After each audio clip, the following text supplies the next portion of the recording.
Hello and welcome to this week's edition of the Scrimshaw Show. My name's Evan Scrimshaw. Mainstreet Research just dropped a poll showing the Liberals losing by 30 points, with the Liberals on 17% of the vote and tied with the NDP. I heard a column that's going to come out probably at the same time. Admittedly, I'm going to release this podcast slightly before so I can link this podcast in the column about why the Liberals need to get rid of Justin Trudeau, why this is enough, and why, yes, I am a more committed liberal, both small L and big, than those who are willing to let the project of liberalism that we have achieved over the last 9 years fall apart solely out of hero worship and a refusal to deflate the ego of a man who has had a chip on his shoulder because he was never deemed to be the intellectual successor to Pierre Trudeau. He has always had that chip on his shoulder, and no amount of time as PM will ever make him feel any more secure in the fact that he is a worthy successor to Pierre, because in his heart he knows he isn't as smart as his father. So I wrote about all of that for the site. You can read that. That's not what this podcast is going to be about, because I'm trying to give the podcast at least some sort of different flavor. So the conversation I want to have on the podcast, and I'm having it by myself, is that the leadership of the Liberal Party is at the point where I will accept anybody. Right? There's a tendency amongst liberals to focus on best cases, right? And to focus even on worst cases, and to focus on, well, is Chrystia Freeland or Anita Anand or Mark Carney, well, will they be better than Justin Trudeau? And the answer is yes, because simply they won't be Justin Trudeau. And I think one of the things that we have completely gotten wrong and completely fucked up is that they don't have to be better than Justin Trudeau. They just have to be different than Justin Trudeau, right? Because deserve doesn't matter, right? It's like contract negotiations in sports. Does it matter, that Leon Draisaitl is arguably not the player that Austin Matthews is? Sign the contract a year later, right? Matthews isn't as good as Nathan McKinnon, but he makes more money because, again, he signed the contract a year later. That was the amount that he had the leverage to get. Deserve doesn't matter, right? Should Justin Trudeau be as unpopular as he is? Who the fuck knows? But who the fuck cares? We're a democracy. We're not an expert panel of historians. We make decisions based on what people feel, and at some point, refusal to live in the reality of what the voters actually think about your leader is unacceptable. Justin Trudeau has a 0% chance of not just winning the next election, of winning 100 seats in the next election. Winning 80 seats in the next election is probably too much for Justin, right? The voters have decided that he is Satan incarnate. And whether you think that's reasonable, unreasonable, or whatever, that is the decision the voters have taken. It is their right in a democracy to take stupid decisions. And it is the job of political parties and politicos like you and I and everybody who reads my site and everybody who listens to this podcast to think about things in reality. Okay? Justin Trudeau is not going to recover this. The voters do not believe he is competent or capable of solving these problems. You can think that's a stupid thing to believe. You can think that's a dumb opinion to have. You can think that he deserves more credit than he does. Bully for you. But at the end of the day, all of the alternatives, right, be it Francois Philippe Champagne, Anita Anand, Mark Carney, and God fucking forbid, we absolutely should not do this, but I would even take a Chrystia Freeland leadership over a Justin Trudeau leadership for the sole fact that she is not Justin Trudeau. She is tied to Justin Trudeau in ways that I think would be suboptimal, and I think your expected recovery with Anand is, or even Carney at this point, because he at least hasn't served in the government and hasn't made any of the decisions, hasn't been at the cabinet table, and any of the decisions that people dislike were made. But we are in a crisis, and at some point in a crisis, your preferred exit strategy matters less than acknowledging we're in a goddamn crisis, and the Liberals refuse to do that. And so the thing that keeps coming back to me, and I'm incredibly drunk, If anybody's been following me on Twitter, I've had about 6 shots worth of Kraken rum mixed with some cherry coke, and it's hitting me now. The honest truth of the matter that a lot of people admit private and nobody will admit public is that the Trudeau PMO has completely cut off anybody with contrary opinions, with outsider knowledge, with a negative opinion. They were celebrating. This is exclusive reporting solely to the podcast. They were celebrating their media coverage after the GST cut. They truly, genuinely believed that that was a game changer for them. Mainstreet has been 17 fucking percent. Now, a lot of that Mainstreet sample was pre-announcement, but frankly, the idea, if you want to accept that the Liberals were at like 25 post GST announcement in that sample, you would have to believe that they were at like 12 or 13, maybe 14, depending on how you do the math, pre GST sample. And spoiler alert, if they were at 14% before a fucking GST holiday was announced, that's every more reason to resign. But here's the thing, right? Carney, Anand, Champagne, I don't believe Sean Fraser would run, right? There have always been stories that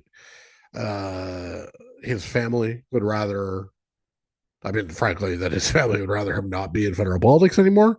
Um, Fraser is deeply, deeply underwater in his Central Nova seat if the polls and seat projections are to be believed.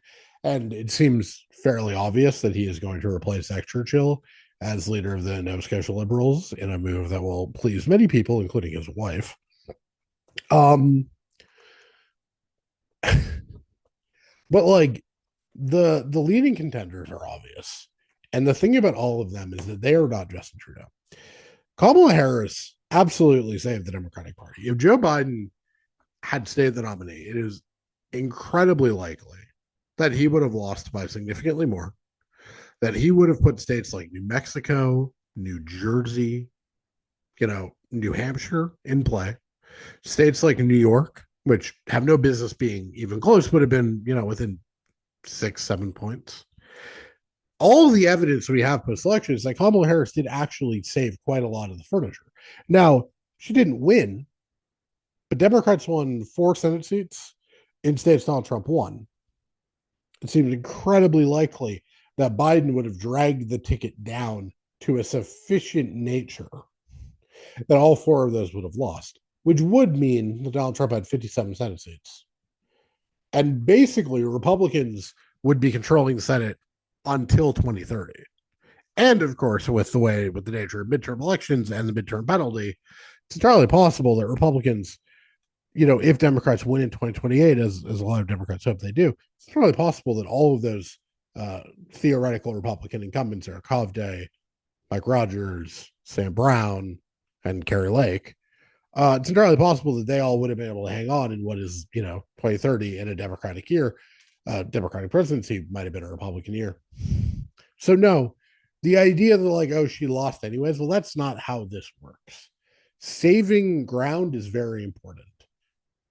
The Liberal Party needs to want to win 80, 90, 100 seats because that will make it significantly easier to eventually beat Pierre Poilievre. What Justin Trudeau is handing the party off is 3 terms of conservative rule and basically no possible path to stopping it.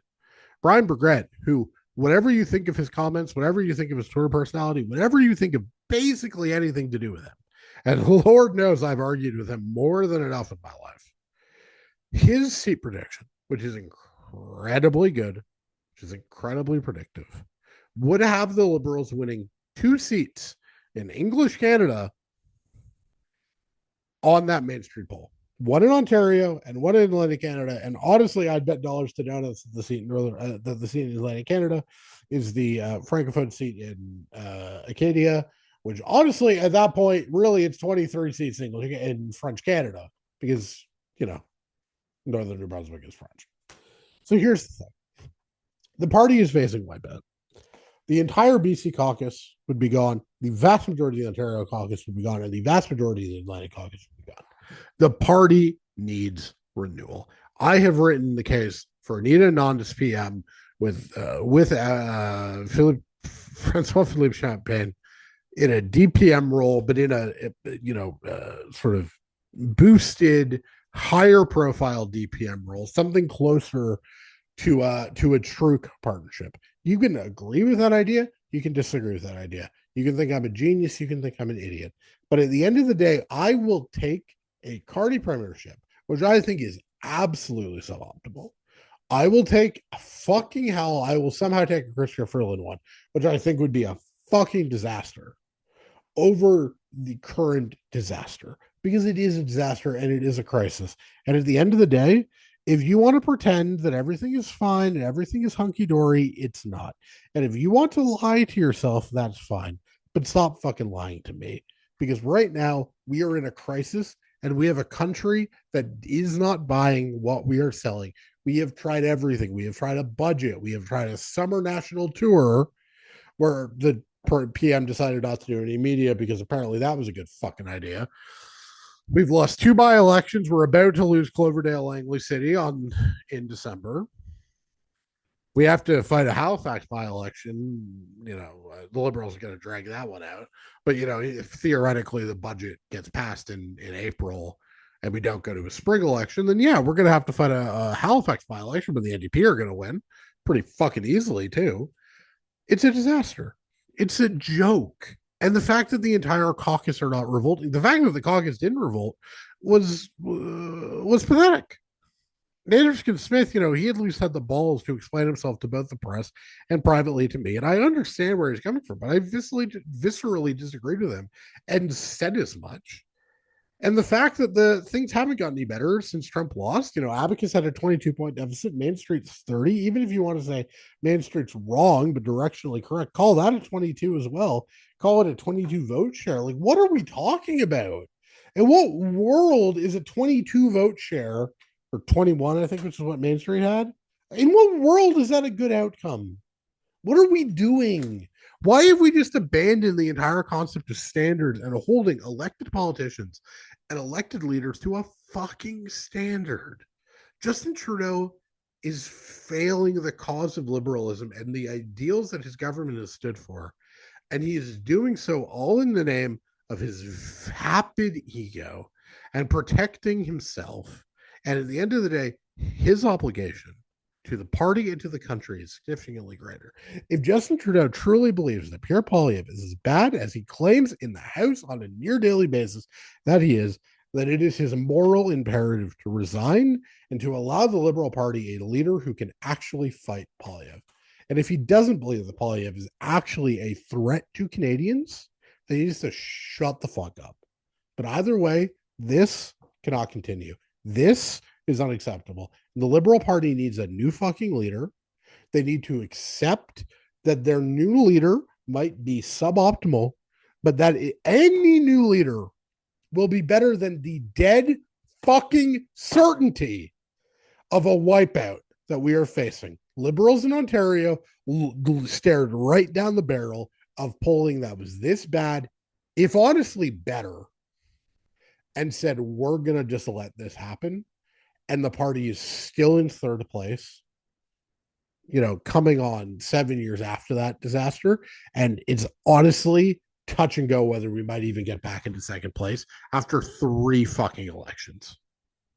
So, no, this is a crisis. And I would love for any fucking liberals in official Ottawa, anybody still in the machine, to fucking act like it. Because at the end of the day, I'm going to sleep fine. I am going to sleep fine the night Pierre Poilievre wins a landslide majority government against Justin Trudeau, because I know I will have done everything in my power to save us from the inevitable failure. And everybody who is currently defending this indefensible fucking crap leadership will not be able to do the same, because every action of a Poilievre landslide, every cut to a program we introduced, every senior who can't get dental care, every young person suffering from a mental health crisis who isn't able to get their pharmaceutical covered, every single one of those will be on the hands of people who decided that loyalty to Justin Trudeau is greater than their responsibility to the Liberal Party and to the country at large. Every single one of you will have the blood and the results of the Polyev landslide on your hands. And I will sleep free as a fucking bird because I will know that I did everything I could to stop this when I had the opportunity. I hope you join me because I do not want this to be the reality, but it is, and we all fucking know it.